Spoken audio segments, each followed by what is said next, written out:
Hemochromatosis is a genetic disorder that causes the patient to have excess amounts of iron in the body. The disorder is caused due to a faulty iron regulating mechanism. The iron is essential for the body as it is the main component of hemoglobin, but microbes also use iron to grow. People with hemochromatosis, however, have macrophages that have less iron than usual. This is why scientists believe hemochromatosis might have saved people during the bubonic plague, which is believed to affect the macrophages of the lymphatic system. Bloodletting may also be beneficial in the medieval times since bleeding may help reduce iron levels in the body of a person with hemochromatosis. Scientists discovered that climate change occurred much more rapidly when they discovered pollen from wildflowers in mud cores. This period is known as the Younger Dryas. In 1989, the ice cores showed that Younger Dryas ended in only 3 years.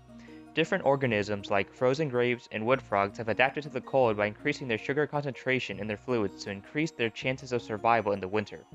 Dr. Moylan theorizes that humans may use the same mechanism in diabetes to survive. He uses evidence such as fibrogen, which repairs ice-damaged tissue, peaks in humans in the winter. The sun helps produce vitamin D, which is essential for calcium absorption and bone development. Increased sunshine can, however, destroy folic acid, which is also important for the body as it helps form healthy cells and prevents anemia. Pregnant women who use tanning beds might cause illness to their child due to folic acid destruction. Skin color might be the resolution to this dilemma. Darker skin color absorbs little sunlight and prevents destruction of folic acid. As for the production of vitamin D, the body can produce high amounts of cholesterol, and whatever sunlight gets through the skin can break down the cholesterol to make vitamin D. So cholesterol is not really as bad as you think. Dr. Sharon Moylan initiates his chapter by introducing the curious dilemma of fava beans. To further instantiate the problem of fava beans, he describes how G6PD prevents free radicals from harming blood cells. The gene that controls G6PD is sex-linked.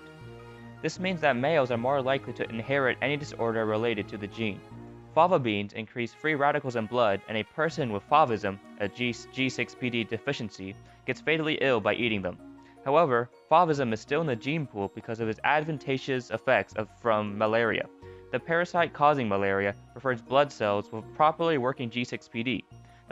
Thus, the favism is an unfavorable environment for parasites. Several microbes have interesting interactions with animals. Some completely take over the animals to cause the desired action.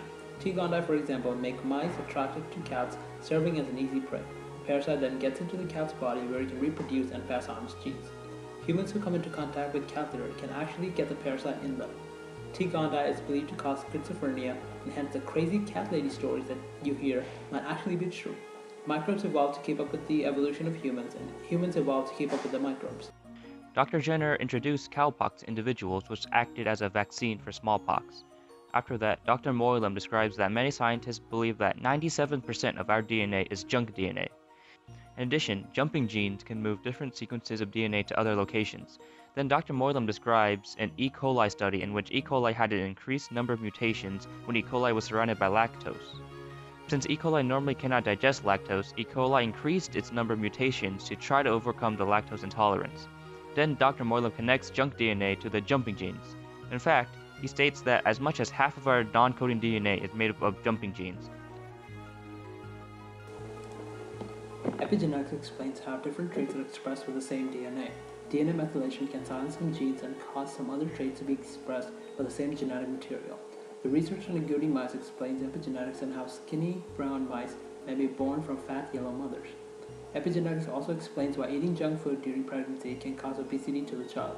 The epigenetic markers might signal the embryo that it will be born in a hostile environment.